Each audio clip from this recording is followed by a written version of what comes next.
থাকে না, ক্ষমতায় কেউ স্থায়ী হয় না।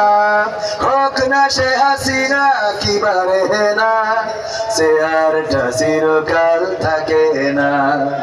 ক্ষমতায় কেউ স্থায়ী হয় না। মুজিবুর বেশি দিন থাকেনি, জিয়াউর কেউ তো রাখেনি। মুজিবুর বেশি দিন থাকেনি, জিয়াউর কেউ তো রাখেনি। এরশাদ চলে গেছে পৃথিবী ছেড়ে, এরশাদ চলে গেছে পৃথিবী ছেড়ে। কেউ আজ তার কথা কয় না। ক্ষমতায় কেউ স্থায়ী হয় না, হোক না সে হাসিনা কি বারে না, চেয়ারটা চিরকাল থাকে না। ক্ষমতায় কেউ স্থায়ী হয় না। হাসিনা ক্ষমতা ধরে রাখতে আয়না ঘর বানিয়েছিল, জনগণের রোশন হলে দাদার দেশে পালিয়ে গেল।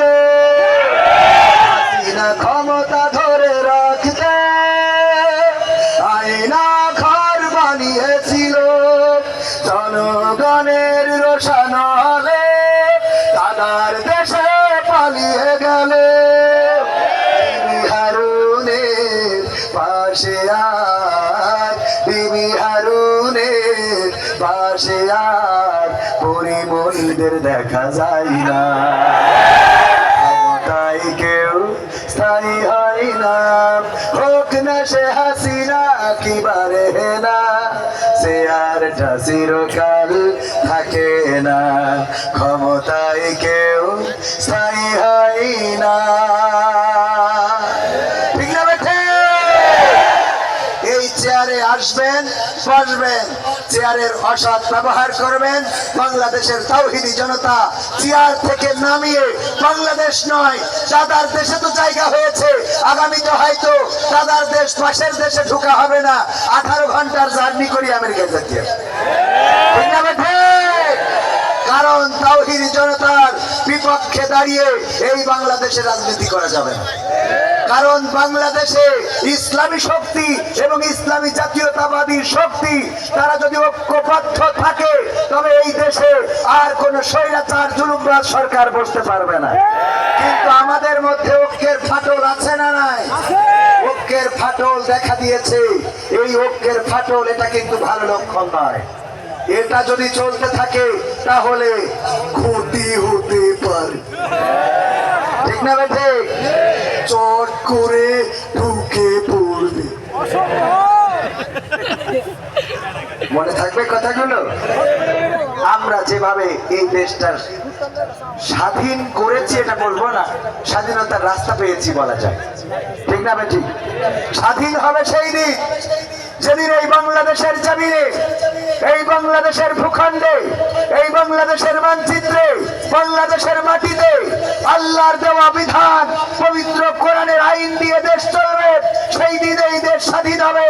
এর আগ পর্যন্ত এই দেশ স্বাধীন হতে পারে, কারণ আল্লাহর জমিনে আল্লাহর আইন ছাড়া শান্তি আনা কোনোভাবে সম্ভব নয়। 1971-এ খুন করেছিল, গুম করেছিল, ধর্ষণ করেছিল, জেনারেল বিচার করেছিল, একটি এমন রাজত্ব কায়েম করেছিল যেটা ছিল ভয়ের, আতঙ্কের, অমানিসার, অন্ধকারের। সেই রাজত্ব থেকে মুক্তি পাওয়ার জন্য আমার দেশের বীর জনতা, তাওহীদি জনতা, বাংলাদেশের অপামর জনসাধারণ তারা রাজপথে নেমেছিল, লড়াই করেছিল, রক্ত ছড়িয়েছিল, লাখে লাখে শহীদ হয়েছে। কিন্তু বাংলাদেশের মানচিত্রের অধিকার ছেড়ে দেয় নাই। বলেন ঠিক কিনা? যে উদ্দেশ্য নিয়ে দেশটা স্বাধীন করা হয়েছিল, স্বাধীনতার 50 বছর পার হয়ে গেছে। ধর্ষণ কি বন্ধ আছে? খুন কি বন্ধ আছে? গুম কি বন্ধ আছে? নাশকতা অরাজকতা কি বন্ধ আছে? জনগণের উপরে জুলুম করা কি বন্ধ আছে? বন্ধ নাই। কারণ কি? কারণ এই জমিনে আল্লাহর দেওয়া শাসন ব্যবস্থা নাই।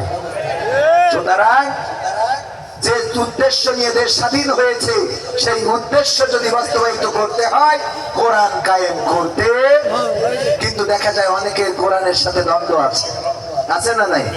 কোরআনের সাথে নাকি রাজনীতির সম্পর্ক নেই, অনেকেই বলে, বলে না বলে না? আমি বলবো ভাইয়েরা, কোরআনের সাথে রাজনীতির সম্পর্ক আছে কি নাই সেটা আলেমেরা বলবে। সেটা কারা বলবে? আলেমেরা। আল্লাহ আমাদের সহি সমঝ দান করুন, বলেন আমিন।